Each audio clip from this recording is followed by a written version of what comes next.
Good morning, everyone. My name is Menachem Creditor. It is my honor to serve as scholar in residence and rabbi for UJA Federation of New York. We bring you good morning, friends. My name is Menachem Creditor. It is my honor to serve as scholar in residence and rabbi for UJA Federation of New York, where we bring you Torah and music and blessing as we have for the last long time, almost 11 months. And today is a very beautiful day for America. Today is the inauguration of a new president, and I decided to wear a tie for the first time in a very long time. There are traditions in Jewish history of lighting a red candle at the beginning of the month, and there are lots of ways that we express our place in history and our place in this moment, and so I decided to wear a tie. So I hope that you are well. Let's see who's here with us. Sharon, Boker Tov, Dorinda, Sandy, Carl, Maya, Bob, hi Linda, hi Jacqueline, Arlene, Penny, Boker Tov, Ellen, Andy, Cynthia, David, hi Lisa. Oh, Deborah, that's beautiful. Beautiful poem. It's good to see all of you here. I hope that you are well. I hope that you and those you love are safe and healthy and ready for a new day. Let's get started, everyone. Hi, Pam, Valerie, Jennifer, Stacy, Roberta, Fern. I want to say hi to everybody. Jump all over the place. So why don't we start with a blessing? Here we go.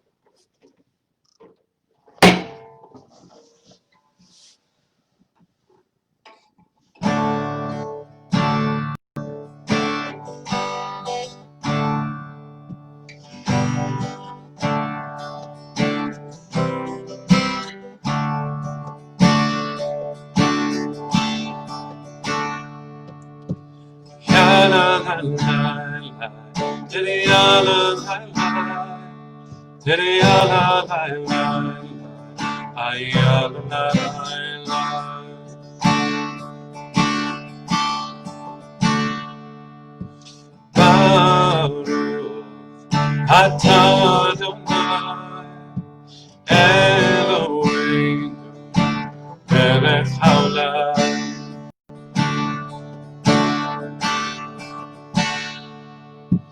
asher kireshanu b'mitzvotav v'tzivanu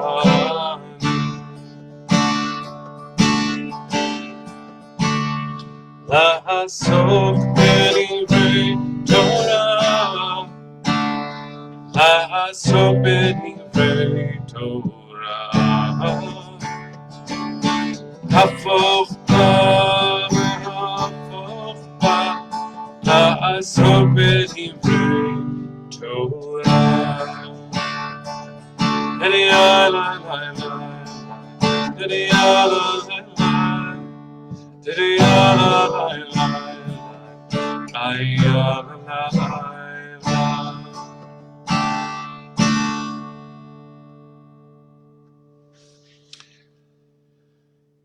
So let's get started. Let's do some Torah. Let's be in our moment. Let's face this world with renewed commitment to making it a better place. First of all, Judy, I see that you are having surgery today. Let's begin by wishing you a refuah shlema, a healing from it. May it go smooth. May the surgeon's hands be guided, and may you be well taken care of. Can't wait to see you very, very soon back on our broadcasts.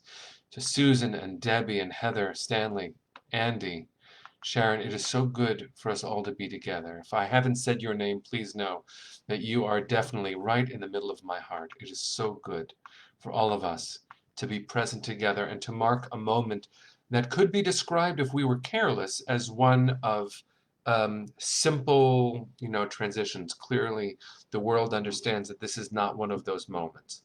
And yet, it's also clear, and I'm using language that we're going to share in a post from UJA very soon, that kindness, grace, and respect will always be the common thread that keeps our community strong. So I want to say that again. Kindness, grace, and respect. That's what we're celebrating. That's what we must celebrate. That's what we must amplify. And so one of the ways that we do that is by studying Torah and cultivating the inside of us, recognizing that what is outside of us is so near, even when it feels so far. So I want to share just a little bit of Torah this morning and then share a poem. Um, the piece of Torah is this. I mentioned the other day that the first command to us as a people happens in this week's Parsha in Bo. And it says, "Chodesh hazeh yelachem," to mark the beginning of each month. And to mark the beginning of each month is actually the way of marking time, and the way a free people marks time based on their understanding of the universe means that I have the freedom to count and to decide how to fill my time, or at least we as a group have decided what time is and when time begins. And ultimately, the statement of privilege and freedom is the ability to determine time. But there is a powerful question that Rashi, one of the most famous of all the Torah commentators, asks. He says, if the rules begin with this week's Parsha, why do we have everything that came before in the Torah? If the Torah is a book of law, why doesn't it begin in the middle of this week's Parsha with a command to mark Rosh Chodesh, to mark the beginning of the month? And the answer is that clearly the Torah is more than a book of law. Clearly, the Torah is more than the rules. The Torah is a story of emerging humanity. You can look at anything and try to reduce it. But when we reduce something, even the American flag, or a human being, or a moment, when we look at the world and we think we can reduce what is infinite, tinged with the divine, we miss it in its entirety. This world has so much more than a simple description. You have so much more than a simple description. This moment holds so much more than a simple description. America is so much more complicated than this moment. We know that. We know that. So what do we do with that? Well, part of it is we mark time. And we say that a free people walks through time and makes decisions, one after the next. And we are called to make these decisions on each other's behalf. One of the greatest gifts of the prophets, and this is my understanding of Rabbi Shai Held writing about Rabbi Abraham Joshua Heschel, is that God's greatest quality, if we could be so bold as to suggest that we know, that God's greatest quality is called transitive concern, which is another way of saying, I make my big decisions not for my own sake, but for yours. The creation of the world and loving people, that's not something God does for God's own sake. That's something that God does for the world's sake, for our sake. Love calls me to do something for you, regardless of what it might do for me. It's another way of saying to be in service. What a powerful religious idea that God's greatest gift is to be in service of the universe, of the finite creatures that God created. And we are called, at our best and at our deepest, to imitate God's concern, to channel God's love for the other, and to act in service of each other. So can this moment be described simply? No, of course not. But we are a free people. I speak both as a member of the Jewish people, and I speak as an American citizen. And the privilege and responsibility of freedom is to mark time mindfully, and to extend the freedom to live within that time mindfully, and to take upon myself the commitment that my ancestors ached for. Consider this, at least in my story, my great-great-grandparents came to these shores, hoping for a better future for their descendants. I am that descendant, and I live a life that they couldn't even have imagined. And I'm like everybody else, restricted in the way that I can move around in the world right now. And yet, this incredible moment of privilege where I can sit in a community that spans both the country and the world because of a digital platform I did nothing to create, on equipment I am graced by UJA to use, with the education that I was provided by my parents, by schools, by wonderful teachers, in a city that is protected by law enforcement, that acts in service to the people. If, God forbid, I were to become ill, I would have the medical care that I need. Those aren't things that only I deserve, but I am privileged to have them, and therefore it is my responsibility to extend those blessings as far as I possibly can, and it is yours too. To live in history and to live in time and to remember our story is to know that once we were strangers in a strange land where we had none of this privilege, including how we lived our lives through time. We have come a long way as the Jewish people, and we have a long way to go, no question. As America, we have come a long way, and we have a long way to go, no question. And this moment defies simple descriptions. I will say this, and I think it might be one of the most important things that we can together hold on to right now. It is a commitment to live lives of kindness, to live lives of grace, to live lives of respect. And when I look at the American flag, which my great-grandparents looked for with yearning and belief, when I look at the American flag, that is what I see. I see kindness and grace and respect. Does that mean that those have always been the actions of this country or its leaders? And the answer is, of course not. I know history too well. I know history too well, and I believe we must be honest in order for our prayers to matter at all.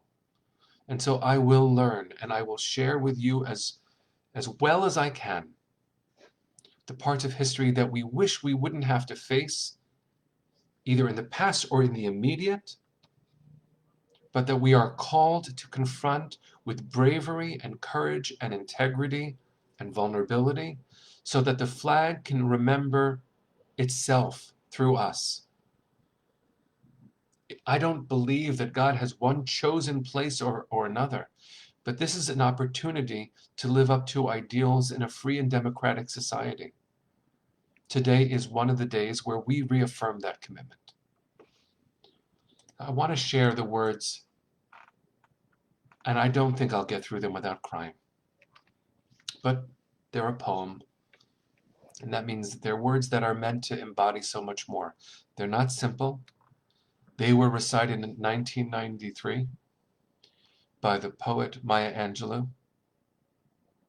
She spoke these at an inauguration ceremony for another president. This is called On the Pulse of Morning. This is Torah for today too. So these are the words of Maya Angelou. A rock, a river, a tree, hosts to species long since departed, marked the mastodon, the dinosaur, who left dry tokens of their sojourn here on our planet floor. Any broad alarm of their hastening doom is lost in the gloom of dust and ages. But today, the rock cries out to us clearly, forcefully, "Come, you may stand upon my back and face your distant destiny, but seek no haven in my shadow. I will give you no hiding place down here. You, created only a little lower than the angels, have crouched too long in the bruising darkness, have lain too long face down in ignorance, your mouths spilling words, armed for slaughter. The rock cries out to us today, you may stand upon me, but do not hide your face." Across the wall of the world, a river sings a beautiful song. It says, "Come, rest here by my side. Each of you, a bordered country, delicate and strangely made proud, yet thrusting perpetually under siege, your armed struggles for profit have left collars of waste upon my shore, currents of debris upon my breast. Yet today, I call you to my riverside, if you will study war no more. Come, clad in peace, and I will sing the songs the Creator gave to me when I and the tree and the rock were one. before cynicism was a bloody sear across your brow, and when you yet knew, you still knew nothing. The river sang, and sings on. There is a true meaning, there is a true yearning to respond to the singing river and the wise rock, to say the Asian, the Hispanic, the Jew, the African, the Native American, the Sioux, the Catholic, the Muslim, the French, the Greek, the Irish, the rabbi, the priest, the sheik, the gay, the straight, the preacher, the privileged, the homeless, the teacher. They hear. They all hear the speaking of the tree. They hear the first and last of every tree. Speak to humankind today. Come to me, here beside the river. Plant yourself beside the river. Each of you, descendant of some passed-on traveler, has been paid for. You who gave me my first name, you, Pawnee, Apache, Seneca, you, Cherokee Nation, who rested with me then, forced on bloody feet, left me to the employment of other seekers, desperate for gain, starving for gold. You, the Turk, the Arab, the Swede, the German, the Eskimo, the Scot, you, the Ashanti, the Yoruba, the Kru, bought, sold, stolen, arriving on the nightmare, praying for a dream. Here, root yourselves beside me. I am that tree planted by the river, which will not be moved. I, the rock, the river, I, the tree, I am yours. Your passages have been paid. Lift up your faces. You have a piercing need for this bright morning dawning for you. History, despite its wrenching pain, cannot be unlived, but if faced with courage, need not be lived again. Lift up your eyes upon this day breaking for you. Give birth again to the dream. Women, children, men, take it into the palms of your hands. Mold it into the shape of your most private needs. Sculpt it into the image of your most public self. Lift up your hearts. Each new hour holds new chances for a new beginning. Do not be wedded forever to fear, yoked eternally to brutishness.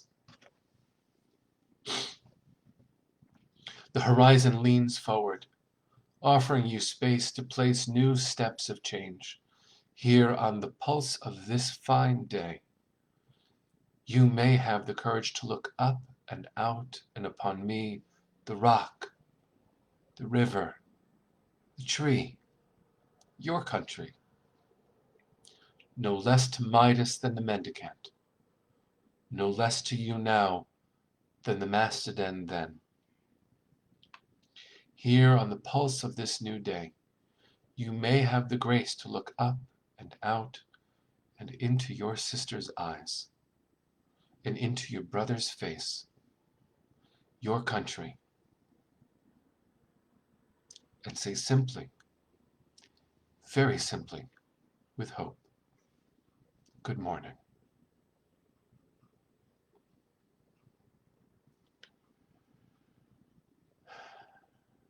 Dear friends, good morning. You tree outside my window, good morning.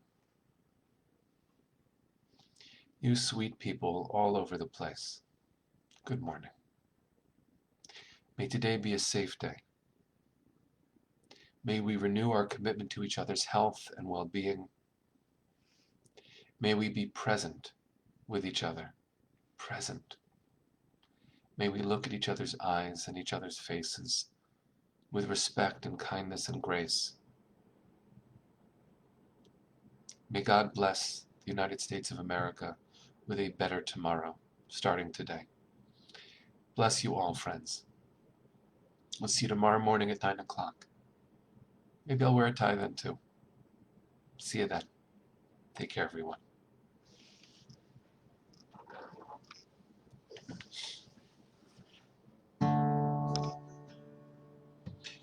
La la la la. Tiddy-ya-la-la-la. Tiddy-ya-la-la-la. Ay-ya-la-la-la.